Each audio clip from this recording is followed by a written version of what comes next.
Bonjour, bonjour tout le monde et bienvenue à cette présentation donc relative à la mobilité au sein de votre entreprise.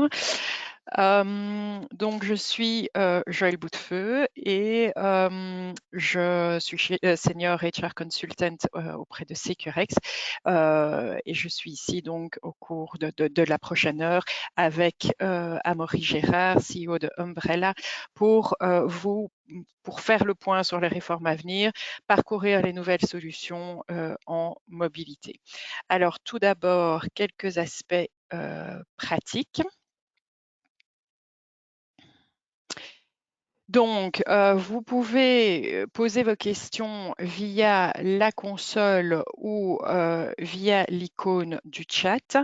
Vu que nous sommes particulièrement nombreux à la session d'aujourd'hui, malheureusement, nous n'avons pas la possibilité donc de répondre immédiatement et en ligne aux questions qui seront posées. Dès lors, on va reprendre les questions les plus fréquemment posées via la console, y répondre et vous envoyer les réponses dans 2 jours maximum par mail. Donc, vous allez recevoir par mail les questions posées et nos réponses.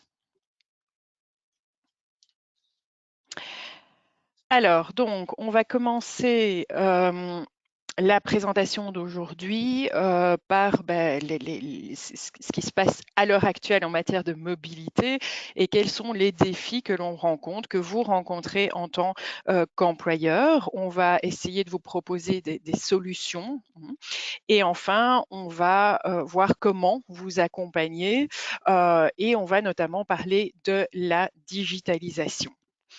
Alors, commençons d'abord par les aspects de mobilité actuels et les défis rencontrés. Alors, on remarque qu'à l'heure actuelle, la principale solution de mobilité reste la voiture. Donc, il faut savoir qu'il y a plus de 5 millions de véhicules en Belgique à l'heure actuelle. Une étude qui a été menée par Robert Half révèle que 61 des managers estiment qu'une voiture de fonction est un élément important dans le package salarial des travailleurs et donc dans la recherche de nouveaux talents. Donc ça reste quelque chose d'essentiel pour recruter de nouveaux talents.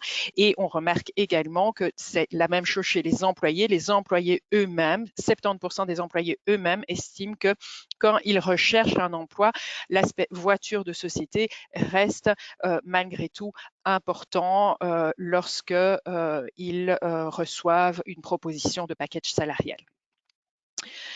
Par contre, on observe qu'il y a une baisse du nombre de kilomètres parcourus. Alors, une baisse, pourquoi? Tout d'abord parce qu'il y a plus d'alternatives qui sont proposées. Ensuite, évidemment, également dû au télétravail, même après cette période Covid, puisque beaucoup d'entreprises continuent à proposer le télétravail. Et aussi à cause de l'e-commerce, donc les gens se déplacent moins en voiture, même s'ils gardent leur voiture, ils se déplacent moins en voiture. Au niveau de la circulation, on est revenu à la situation pré-Covid, donc en termes d'embouteillage, malheureusement. Et sachez que cela représente une perte de plus d'une semaine de travail sur un an, en moyenne, pour chaque travailleur, sans compter évidemment le stress que cela induit chez les travailleurs. On remarque également une augmentation de l'utilisation du vélo et principalement du vélo électrique. D'ailleurs, une étude faite par D'Ieteren estime qu'en 2030, 2 vélos sur 3 seront des vélos électriques. Au niveau des transports publics, une stagnation, pas plus ni moins, donc pas de modification par rapport à cela.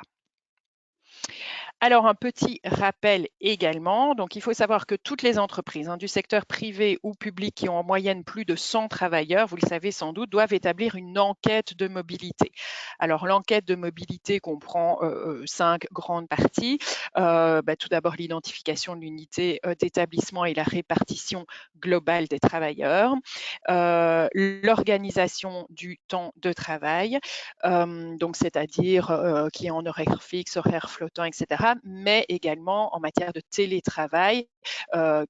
Quelle est la moyenne de télétravail effectuée par chaque travailleur, le mode de déplacement des travailleurs, l'accessibilité de l'entreprise, de l'unité d'établissement et éventuellement les problèmes de mobilité. Donc, ça peut être des problèmes quant au stationnement, des problèmes qui nuisent à l'utilisation du vélo ou autre. Et enfin, le dernier point, c'est la politique de mobilité de l'employeur. Donc, la liste des mesures que l'employeur va prendre, prend déjà ou va prendre de manière à diminuer ce problème de mobilité. Donc, ça, c'est l'enquête de mobilité pour toutes les entreprises de plus de 100 travailleurs. À côté de ça, les entreprises qui occupent plus de 100 personnes sur un même site situé cette fois dans la région bruxelloise, donc à Bruxelles, doivent réaliser ce qu'on appelle un plan de déplacement d'entreprise. Donc là, le plan de déplacement d'entreprise, c'est 2 volets. D'une part, le diagnostic de la mobilité dans l'entreprise et surtout, d'autre part, un plan d'action concret. Donc concrètement, l'employeur doit expliquer les mesures qui doivent permettre le transfert des déplacements motorisés vers des modes plus durables. Ce plan de déplacement d'entreprise doit être remis pour le 31 janvier 2022. L'objectif, évidemment, de la région bruxelloise, c'est de réduire l'impact sur l'environnement du trafic généré et diminuer les embouteillages, donc la congestion des routes en gestion bruxelloise. Il faut enfin savoir que les entreprises qui remplissent le plan de déplacement d'entreprise ne doivent pas en plus remplir l'enquête de mobilité.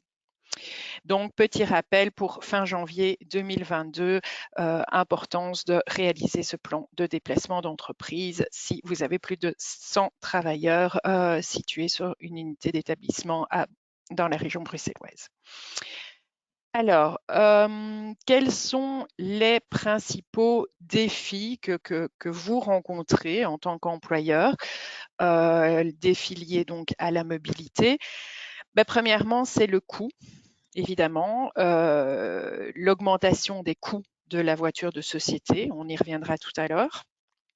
Deuxièmement, il convient, comme tout employeur, d'attirer et de retenir de nouveaux talents. On le sait, je l'ai déjà dit, la voiture de société reste un avantage extralégal important aux yeux des travailleurs et de plus la flexibilité au travail fait que l'employeur doit parfois va parfois chercher des talents qui sont domiciliés loin du lieu de travail. Troisième défi, l'employer branding. Pour rester un employeur attrayant, il faut se positionner en matière environnementale, sachant que 23% des émissions CO2 en Europe proviennent des transports. Et puis les contraintes légales. Alors la fiscalité des voitures de société n'est pas claire. Il y a des changements. Parfois même les gestionnaires de flotte eux-mêmes disent qu'ils ne connaissent pas tous les détails de la législation. Et en même temps, ils disent que les modifications législatives en la matière constituent l'un des plus grands défis des prochains mois. Alors, quelles sont les solutions que nous vous proposons et dont nous allons parler ici au cours de la prochaine heure? D'une part, l'électrification de la flotte, combiner les différentes solutions en mobilité et enfin, oser la digitalisation. Alors, revenons sur le premier point, l'électrification de la flotte. Je l'ai dit précédemment, la voiture de société coûte de plus en plus cher.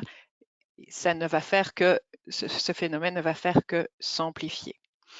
Petit rappel, Au niveau du travailleur, qu'est-ce que le travailleur paye lorsqu'il reçoit une voiture de société? Alors, il n'y a pas d'ONSS travailleur sur l'usage privé du véhicule. Par contre, l'employeur va payer ce qu'on appelle une cotisation de solidarité. La cotisation de solidarité, c'est une formule qui est basée sur l'émission CO2 du véhicule. C'est important. Au niveau fiscal, le travailleur va payer un ATN, un avantage de toute nature. Vous retrouverez les trois formules ici sur les slides. Ce qu'il est important de savoir, c'est que à nouveau, pour les véhicules essence et diesel, cette ATN dépend également de l'émission de CO2 du véhicule, donc valeur catalogue et émission CO2. Pour les voitures électriques, ça va dépendre de la valeur catalogue. On va multiplier par 4% fois 6 septièmes. Okay. Excusez-moi, Hop. Voilà. Au niveau de l'employeur, alors l'employeur, il y a une dépense non admise à l'impôt des sociétés qui est de 17% de l'ATN payé par le travailleur. Mais il faut savoir que depuis 2017, si l'employeur prend également en charge les frais de carburant pour l'usage privé, dans ce cas, c'est 40% de l'ATN qui constitue la dépense non admise. Alors, donc au niveau ONSS, au niveau fiscal, mais il faut également savoir qu'en plus de cette cotisation de solidarité payée par l'employeur, en plus de cette dépense non admise relative à l'ATN, l'entièreté du véhicule n'est pas déductible. Vous avez de nouveau ici la formule concernant la déductibilité du véhicule de société. Donc 120% moins 0,5% multiplié par le coefficient, j'y reviendrai tout de suite après, multiplié par l'émission CO2. Donc ce coefficient est de 1 pour les véhicules roulant au diesel, de 0,9 pour les véhicules roulant au gaz et de 0,95 pour les autres carburants et motorisations. Il y a un maximum, déductibilité maximum, c'est de 100% pour les véhicules électriques. Il y a également un minimum qui est de 50%. Ce minimum va disparaître, on va y revenir. Mais attention que les véhicules qui émettent plus de 200 grammes de CO2 sont pénalisés et là, la déductibilité tombe à 40%. Alors, j'ai mis ici un exemple. J'ai pris une Golf 8 diesel qui émet 99 grammes de CO2. Ben, la déductibilité de ce véhicule sera de 70,5% à l'heure actuelle. Ben, une des solutions, évidemment, à cette augmentation des coûts, c'est l'électrification de votre flotte. Tenter dès maintenant de passer petit à petit à des voitures, ou en tout cas proposer des voitures électriques à vos travailleurs, voire même inciter vos travailleurs à prendre des véhicules électriques. En effet, en plus de l'augmentation des coûts des voitures de société, il faut savoir que l'Union européenne vise à éliminer progressivement les voitures à carburant d'ici 2030 à 2035. Vous n'êtes pas sans savoir également que l'ambition du gouvernement est que d'ici à 2026, toutes les voitures de société soient neutres en carbone. Donc, il y a d'ailleurs un projet de loi qui a été approuvé avant-hier en commission de la Chambre qui prévoit 3 axes.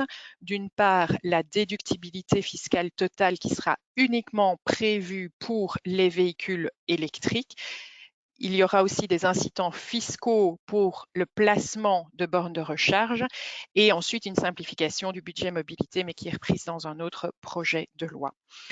Donc, au niveau de la déductibilité, sachez que pour les voitures qui seront acquises entre 1er juillet 2023 et 31 décembre 2025, la déductibilité minimale dont j'ai parlé tout à l'heure, de 50 ou 40%, va disparaître et la limite maximale de 100% va également être supprimée, et ce jusqu'aux voitures qui seront acquises au 1er janvier 2026, où là, il n'y aura plus de déductibilité fiscale, sauf pour évidemment les voitures électriques qui n'émettent pas de CO2. Les voitures électriques n'émettant pas de CO2 vont garder la déductibilité fiscale à 100% jusqu'en 2026. Et puis ensuite, cette déductibilité fiscale va également diminuer pour atteindre 75% en 2030. Au niveau des bornes de recharge, un incitant fiscal. Donc, les entreprises peuvent en effet bénéficier de 200% de déductibilité des frais, et ce, du 1er septembre 2021 au 31 décembre 2022 pour les bornes qu'ils placent et qui sont accessibles au public. Attention que cette déductibilité va passer à 150% au lieu de 200 à partir du 1er janvier 2023, et ce jusqu'à fin août 2024. Donc l'idée est évidemment d'inciter les entreprises à passer à une flotte plus électrique, tout en installant évidemment un grand nombre de bornes de recharge. Et enfin, les constructeurs automobiles, beaucoup de constructeurs automobiles indiquent qu'ils vont passer complètement aux propulsions électriques dans les années à venir.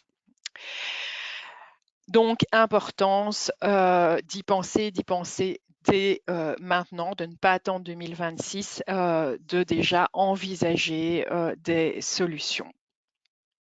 Sachez également que le prix des véhicules électriques tend à se démocratiser par rapport à l'année passée, hein, rien que ça, il y a une différence. On remarque en plus que forcément les coûts des véhicules électriques sont moindres. J'ai pris ici de nouveau la Golf diesel dont je parlais tout à l'heure, avec sa déductibilité à 70,5%, et j'ai pris son équivalent, je dirais, électrique, l'ID3. On voit ici que le prix d'achat est plus élevé pour l'ID3, 31 885. L'ID3 est une voiture électrique, donc pas d'émissions de CO2, et on regarde au final que le Total Cost of Ownership, enfin le TCO, est dès lors moindre pour l'ID3 que pour la Golf diesel, 695 € par mois pour la Golf, 606 € par mois pour l'ID3.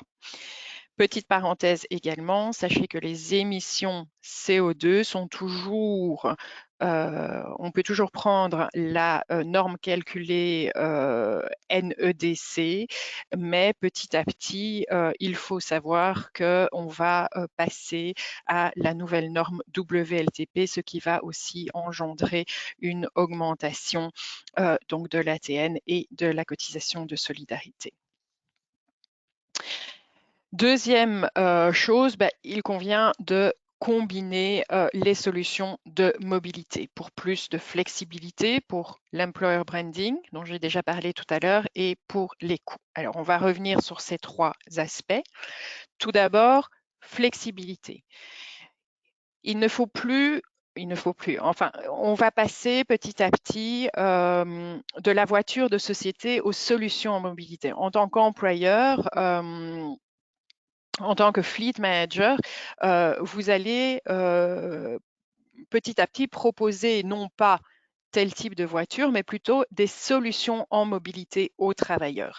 Il s'agit maintenant d'un panel de services. Vous allez proposer plusieurs alternatives et permettre aux travailleurs de combiner plusieurs alternatives.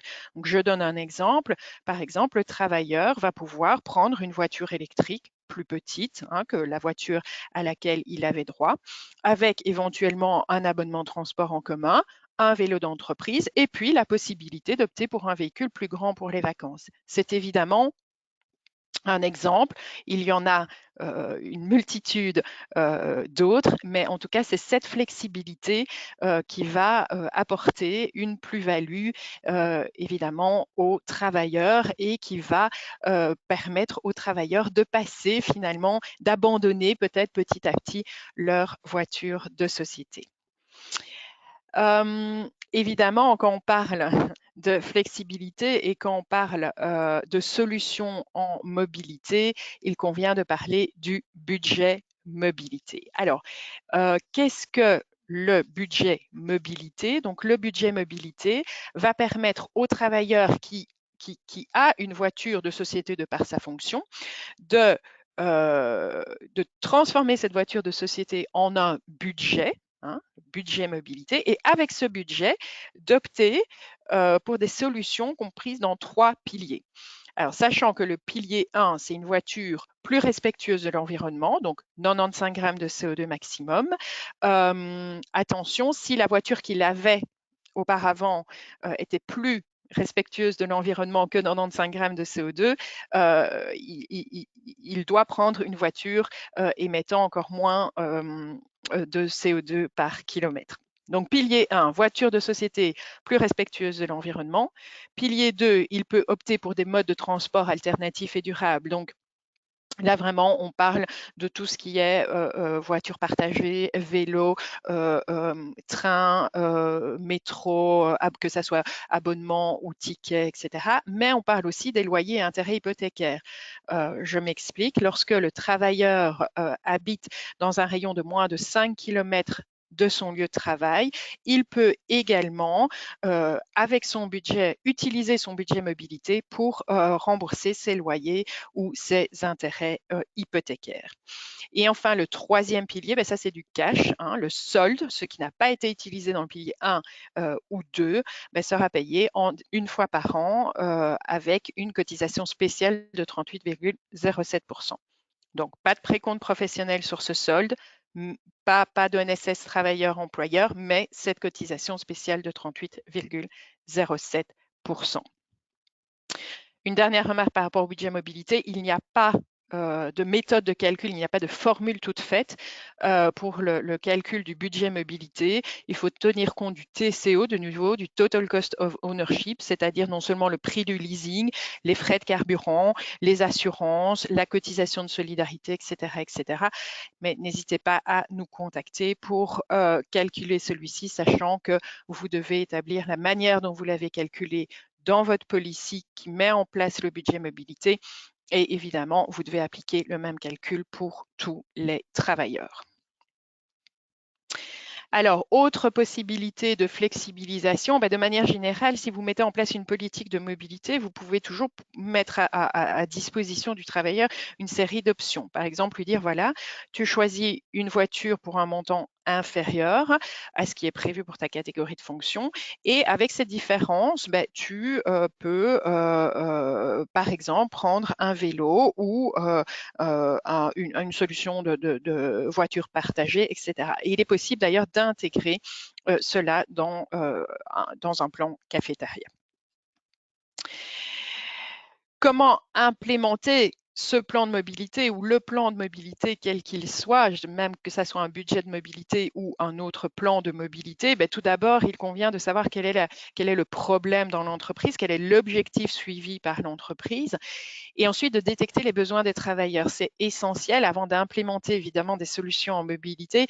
L'idée, c'est vraiment de faire un survey ou un workshop avec les travailleurs pour voir déjà s'ils sont prêts éventuellement à laisser tomber leur véhicule de société pour opter pour d'autres avantages et quels autres avantages les intéressent. Donc, vraiment importance de questionner vos travailleurs et puis ensuite implémenter les solutions en mobilité, implémentées au niveau juridique, au niveau de la gestion, au niveau de la digitalisation. Donc, Amaury reviendra là-dessus.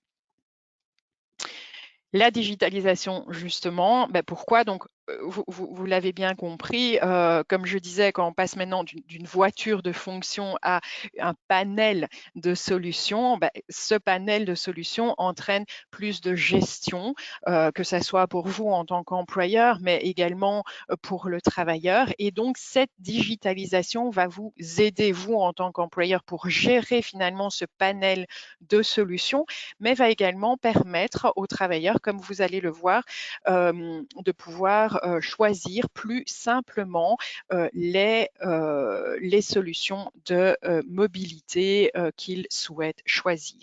Et donc, je laisse la parole dès lors à mon co-présentateur, Amaury Gérard, CEO d'Umbrella, qui va vous présenter l'outil Umbrella.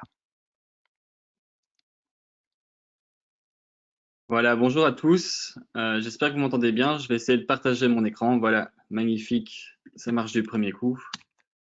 Je vais passer en plein écran. Voilà. Bon, bonjour à tous. Je m'appelle Amaury Gérard. Je suis le CEO d'Umbrella. Ah, voilà, ça ne marche plus. Une petite seconde. Voilà. Donc, je m'appelle Amaury Gérard. Je suis le CEO d'Umbrella, une plateforme de gestion de la mobilité flexible. Et je suis très heureux aujourd'hui de vous parler de mobilité flexible, surtout après le vote qui a eu lieu hier à la Chambre dans la Commission des finances, étant donné que nos politiciens ont voté hier les améliorations tant attendues sur la loi du budget mobilité. Donc, de manière un peu assez inattendue, ça s'est passé. Ça a vraiment donné un second souffle et un gros coup de boost au budget mobilité. Donc, je prends juste une petite minute là-dessus. Donc, comme ceux qui sont déjà intéressés le savent, le budget mobilité est vraiment un outil très puissant, un outil formidable pour flexibiliser la mobilité dans votre entreprise. Avec seulement un petit problème, c'est qu'il y a quelques obstacles qui empêchaient son implémentation dans pas mal d'entreprises, dont des délais d'attente, dont une certaine complexité dans la mise en place, notamment, comme je le disais, dans le calcul du TCO, par exemple, qui ont freiné pas mal d'entreprises pour adopter le budget mobilité. La loi, le projet de loi qui a été voté hier et qui doit encore être approuvé par le Parlement, corrige beaucoup de ces obstacles. Et donc, on peut vraiment espérer qu'à partir du 1er janvier 2022, le budget mobilité va vraiment acquérir un second souffle. Donc, je pense que c'est un très bon moment pour parler du budget mobilité. Et c'est un très bon moment pour parler de la mobilité flexible en général et pour vous de vous informer sur ce qui est possible de faire. Donc, Joël a très bien expliqué un peu le panel des options qui existent pour le moment. Je vais vous montrer maintenant comment une plateforme comme Umbrella, une plateforme digitale, une plateforme RH peut vous aider à effectivement mettre ça en place dans votre entreprise. Donc, Umbrella, qu'est-ce que c'est? C'est une plateforme qui va vous aider à implémenter une politique de mobilité flexible de A à Z. Alors, par quoi est-ce qu'on va commencer? On va vous accompagner dans la définition de votre mobility policy. Beaucoup d'entreprises, particulièrement les PME, n'ont pas de mobility policy ou au mieux une car policy. Et ce qu'on va essayer de faire avec vous, c'est de vous faire découvrir d'autres options de mobilité qui sont possibles pour vos employés et les intégrer dans votre mobility policy. On va commencer par ça. On va ensuite vous aider à gérer cette politique de mobilité flexible. Alors, ça peut se faire via un budget mobilité, mais via d'autres options que je vais détailler juste après. Et enfin, on va s'assurer du traitement correct de la paye, puisque tous ces éléments de mobilité ont un impact, bien entendu, sur la fiche de paye et la fiche fiscale du travailleur. Alors, comme je vous disais, il y a beaucoup d'avantages de mobilité qui existent, beaucoup plus probablement que ce que vous ne soupçonnez. Et pourtant, c'est important pour vous de vous y retrouver dans cette jungle de la mobilité parce que ça a un impact sur vos employés. Alors, je parle de vos employés existants, donc tous vos employés qui, ces derniers mois, ces dernières années, ont été amenés à redécouvrir une nouvelle mobilité à cause de la crise que nous avons traversée, que ce soit le télétravail ou un usage accru du vélo, toutes des choses comme ça. Les employés se sont vraiment rendus compte qu'une autre mobilité était possible pour eux. Et donc maintenant sont beaucoup plus en attente vis-à-vis de leur employeur d'une mobilité qui soit beaucoup plus flexible. Donc ça, c'est pour vos employés existants, mais aussi vos futurs employés. Donc Joël parlait du branding de votre employer branding. C'est quelque chose d'extrêmement important. Donc il y a vraiment une guerre des talents qui est en place pour le moment. Pour attirer les talents, vous devez proposer le meilleur package salarial. Et beaucoup d'employés considèrent la mobilité comme un élément très important de ce package salarial. Alors, la voiture de société est toujours très importante, mais on remarque de plus en plus, et singulièrement dans les plus jeunes générations, que la mobilité flexible, la mobilité au sens large, prend une importance de plus en plus grande. Donc, je vais prendre un exemple très concret. Un de nos clients est une société de consultance à Bruxelles qui engage souvent des nouveaux collaborateurs et elle a récemment engagé 17 nouveaux consultants qui viennent directement de l'université et qui ont tous droit à une voiture de société. Sur les 17, 13 ont choisi d'y renoncer pour prendre un budget mobilité.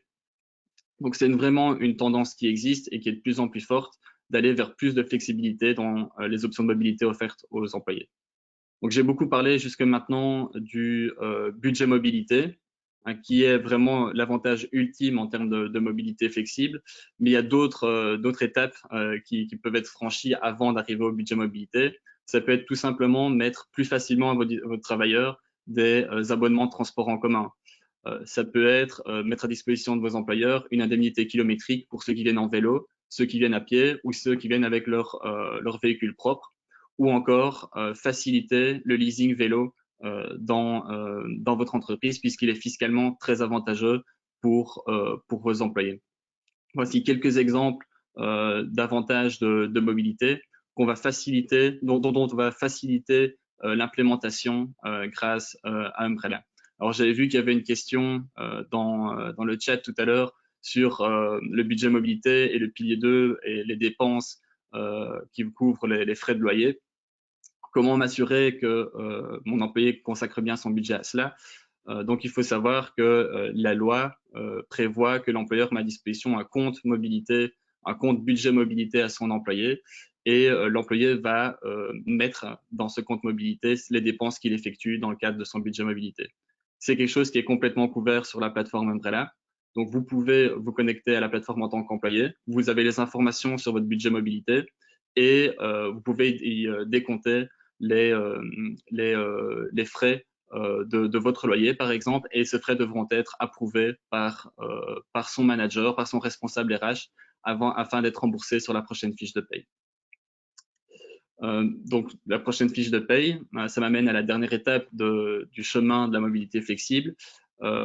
Et c'est là que prend tout son sens notre partenariat avec Securex. Donc, on s'assure du traitement correct de la mobilité sur la fiche de paye du travailleur. Donc, il faut savoir qu'en tant qu'employeur, à la fin du mois, vous aurez à rembourser les dépenses qui ont été faites par vos employés dans le cadre de leur mobilité. Alors, dans le cadre d'un budget mobilité, par exemple, ou autre, hein, si votre employé achète lui-même ses abonnements de transport en commun, par exemple, vous allez devoir payer les indemnités que vous octroyez à vos employés, donc les indemnités kilométriques vélo, par exemple.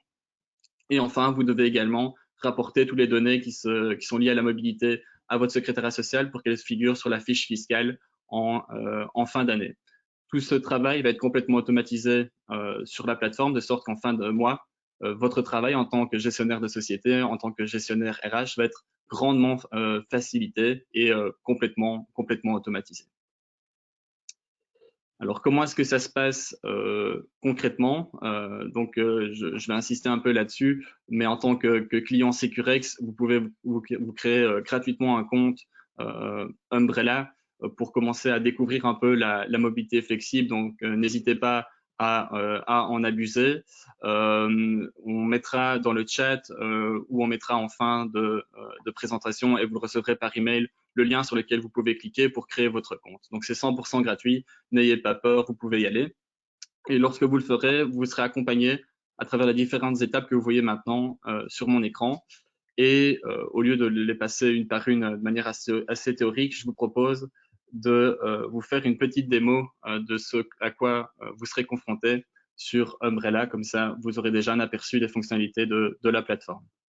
Donc, nous voilà sur Umbrella. Une fois que vous aurez cliqué sur le lien pour créer votre compte, on vous demandera donc de donner un email et de choisir un mot de passe et vous arriverez sur cette page. Vous pouvez voir directement que si vous cliquez sur Commençons, vous allez avoir une petite vidéo explicative qui va vous guider à travers les différents, vous expliquer les avantages de la plateforme et vous donner une présentation générale. Donc, n'hésitez pas à la regarder. Et ensuite, nous passerons à l'étape numéro 2 qui est ajouter vos employés sur la plateforme. Alors pour ça, il y a différentes options qui sont possibles. J'ai un petit problème avec ma connexion Internet, mais je pense que ça va aller.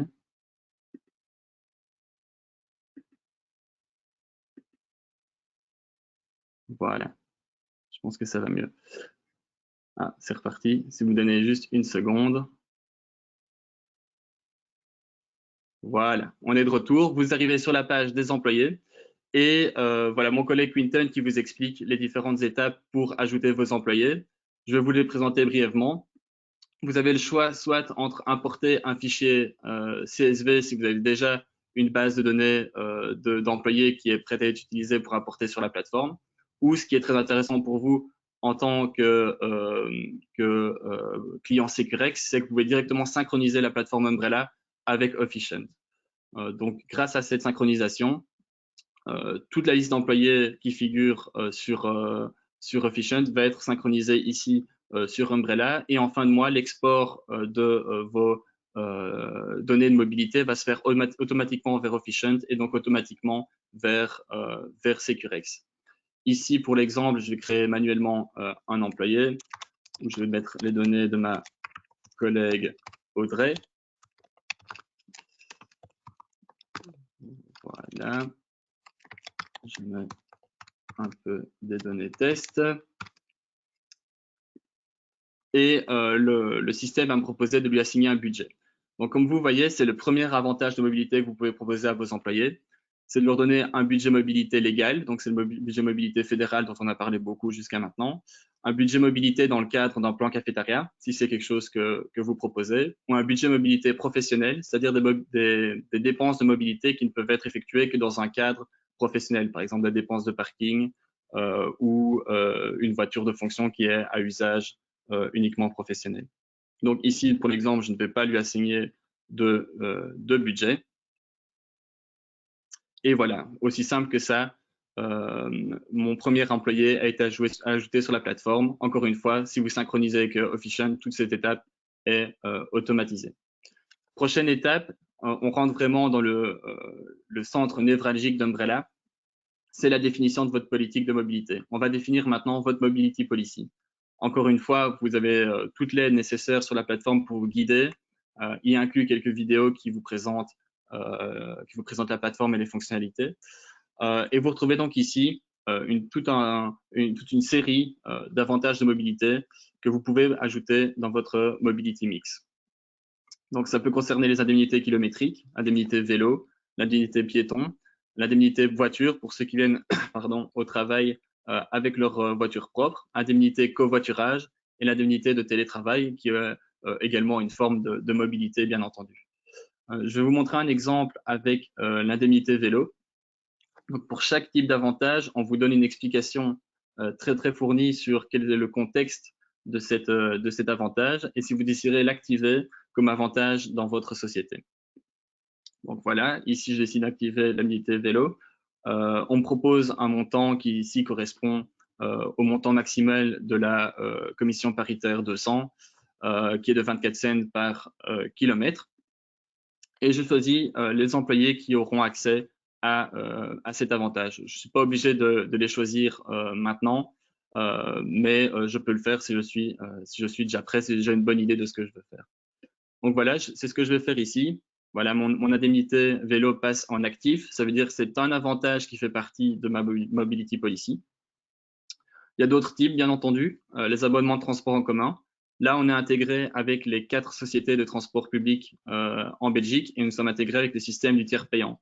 Donc, c'est aussi une fonctionnalité assez importante pour vous. Si vous n'avez pas encore de système d'accord tiers payant avec une des sociétés de transport public, on le fait pour vous de manière 100% gratuite. Donc, il n'y a pas de coût supplémentaire lié à un abonnement de tiers payant. Et une fois que cet abonnement est actif, vos employés peuvent commander eux-mêmes, grâce à Umbrella, leurs abonnements de transport public. Vous n'avez plus rien à faire. Et grâce au système tiers payant, ils ne doivent pas débourser eux-mêmes le prix de l'abonnement quand ils le commandent. Donc, ça facilite vraiment la gestion de vos abonnements de transport public. On a également des cartes de mobilité qui sont très utiles dans le cadre du budget mobilité. Donc, si votre employé est quelqu'un qui a un usage très, très important de la mobilité flexible, il va utiliser beaucoup de trottinettes, beaucoup de Uber, beaucoup de taxis, beaucoup de transports en commun, etc.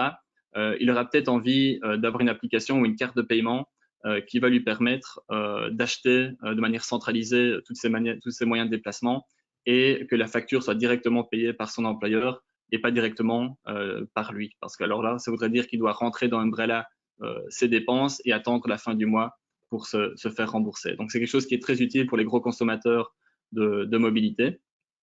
On a un système de partage de flotte. Donc, si vous avez dans votre entreprise une voiture ou plusieurs voitures qui peuvent être utilisées par leurs employés dans leur cadre privé, c'est possible. Et nous avons un partenaire qui vous aide à implémenter cela.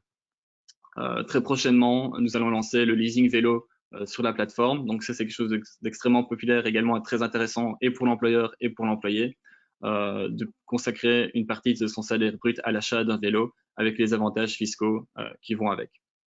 Donc, vous l'avez compris, ici, vous définissez vraiment votre politique de mobilité. On passe ensuite à l'étape suivante.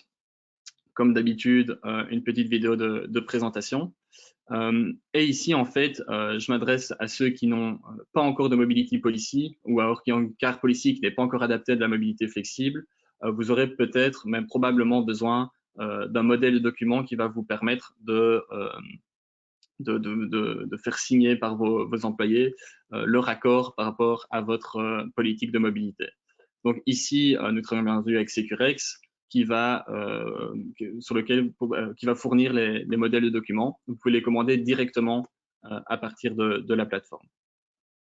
L'option du payroll, alors comme toujours la petite vidéo de présentation, vous pouvez choisir votre secrétariat social, dans notre cas bien entendu Securex, et dans notre cas, ce qui va être très intéressant pour vous, c'est bien entendu la connexion avec Coefficient, qui va automatiquement transférer toutes les données de mobilité, toutes les données de remboursement à faire à votre employé dans le cadre de la mobilité vers Coefficient, et donc ça figurera sur la prochaine fiche de paye et sur la fiche fiscale de l'employé. À noter qu'à ce stade-ci, on n'a pas encore invité vos employés sur la plateforme, on les a simplement ajoutés. Vous pouvez décider quand vous êtes prêt, quand vous êtes à l'aise avec votre politique de mobilité, de les inviter tous ensemble. Voilà, c'est une présentation assez générale de la plateforme. Je pense que le meilleur moyen pour vous de vraiment vous faire une idée, c'est d'essayer directement. Pour ça, donc le lien se trouve dans le chat. Et une fois que vous êtes sur la plateforme, si vous avez des questions sur son usage ou des questions sur le plan de mobilité que vous voulez mettre en place, n'hésitez pas à cliquer sur la petite icône de chat ici en dessous. On sera un plaisir de vous y répondre et de vous aider dans vos plans de mobilité. Je clôture ici ma démo. Je vais maintenant reprendre ma présentation pour une dernière petite intervention sur comment vous pouvez convaincre vos employés vers plus de mobilité. Parce que c'est une question qu'on a assez souvent. C'est l'employeur est convaincu, mais a un peu peur de la réaction de ses employés ou de leur façon de réagir par rapport à de la mobilité flexible. D'abord, on veut vous rassurer, c'est très rare quand ça ne fonctionne pas et on vous conseille de commencer par un pilote. Donc, vous n'avez pas besoin d'avoir tous vos employés à bord dès le départ pour que ce soit un succès. Un seul travailleur est tout à fait suffisant pour mettre en place, par exemple, une indemnité vélo. Et puis, petit à petit, grandir vers un plan de mobilité plus complexe. Et en général, l'enthousiasme qu'auront vos ambassadeurs de mobilité va être contagieuse avec le reste des employés parce qu'on le remarque très fort avec les clients qu'on a déjà. La mobilité flexible est toujours un véritable succès auprès des employés. On vous conseille aussi de montrer de manière très ostentatoire les avantages de la mobilité flexible. Alors, il y en a principalement 3. Le premier, c'est l'avantage financier. Hein, soyons directs. Le budget mobilité en premier, mais aussi les indemnités kilométriques, c'est un avantage financier direct. Et là, je reviens encore là-dessus, sur le budget mobilité, il n'y a pas d'avantage salarial qui soit plus intéressant que le pilier 2 du budget mobilité, puisque ce sont des dépenses brutes pour net. Le deuxième avantage, c'est un avantage en termes de santé. Et c'est assez important pour beaucoup d'employés. Et bien sûr, si vous faites la promotion de modes de transport plus actifs, vous contribuez à une meilleure santé de vos employés et vous contribuez à une atmosphère plus orientée santé dans votre entreprise. Et le troisième, c'est l'avantage environnemental. Bien entendu, quand vous échangez une voiture contre un budget de société, c'est bon pour l'environnement. Quand vous venez en vélo au travail, c'est bon pour l'environnement. Quand vous venez en transport en commun au travail, c'est bon pour l'environnement. Et ça, c'est quelque chose aussi qui parle de plus en plus à vos employés. Donc, si vous montrez ces avantages, vous allez pouvoir les convaincre. Et au final, déployer votre plan de mobilité pour l'ensemble de vos employés. Et là, Joël en a touché un mot également. D'ici 2026, n'oubliez pas l'échéance des voitures qui doivent être électrifiées. Et ne ratez surtout pas l'occasion parce que la verdification de la flotte n'a pas pour but uniquement la verdification de la flotte. C'est vraiment un bon moment pour vous de repenser votre politique de mobilité et écouter vos employés et mettre en place un plan de mobilité qui soit beaucoup plus flexible. Et vous avez tout intérêt à commencer dès maintenant avec un plan de mobilité qui va introduire de la flexibilité pour être vraiment prêt quand nous arriverons en 2026. Voilà, je vais clôturer ici mon intervention. Je vous remercie de m'avoir écouté. Vous allez voir, voilà, je le montre encore maintenant, le lien pour créer votre compte gratuit sur Umbrella. N'hésitez pas, si vous avez une question, on est là et on est disponible pour y répondre. Merci beaucoup.